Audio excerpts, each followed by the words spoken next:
In our rapidly evolving world, success is defined by turning challenges into opportunities. With enough foresight and ingenuity, the complex problems of today can become the achievements of tomorrow. I'm Fred Thompson. From business and technology to healthcare and the environment, join me as we take a closer look inside the workings of the modern global economy. Welcome to Inside Business.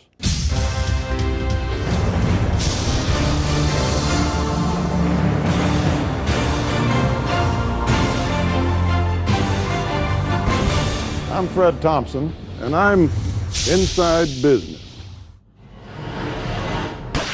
For 3 weeks in October 2002, terror grips the nation's capital. Someone is randomly gunning down innocent civilians in and around the metropolitan D.C. area, then escaping into the anonymity of the Capitol Beltway. One witness reports seeing a white van speeding from the scene of one of the shootings. Or was it a white box truck? There were several vehicle descriptions given. It was an Astro, it was a box truck.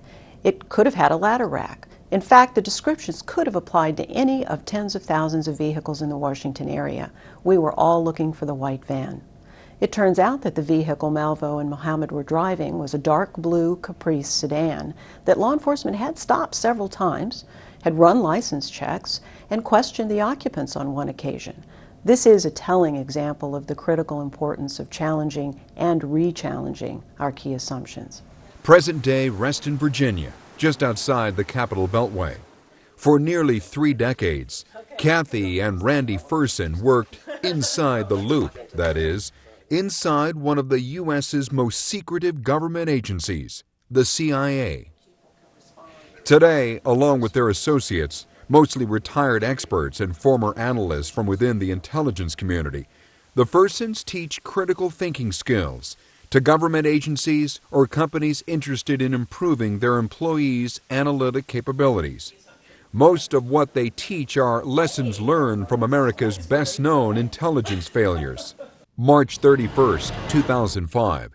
The commission, appointed by then-President Bush, reports, the U.S. failure to accurately assess the Iraqi WMD program was caused by an analytical process driven by assumptions and inferences rather than data. We actually had some information from Iraqi scientists, their associates, their family, that the Iraqi WMD program had been discontinued. But the analysts didn't have a bin to put that into. Back in Washington, the whole debate was over how many weapons did Saddam possess, not over whether or not there was a program. So we didn't have a full set of hypotheses. We're missing that null hypothesis that there was no program. Moreover, Saddam really wanted everyone to believe he had a WMD program. And most important, he wanted to deter his mortal enemy, Iran. True, experts say much of this sounds like 20/20 hindsight. Analytical training, however, is more concerned with turning hindsight into foresight. Hindsight bias is inevitable when information is collected all in one place, collated, and explained in context after the event has happened. It makes it appear that the event was more foreseeable than it really was. Fortunately, in this case, the cognitive pitfalls are more evident as well.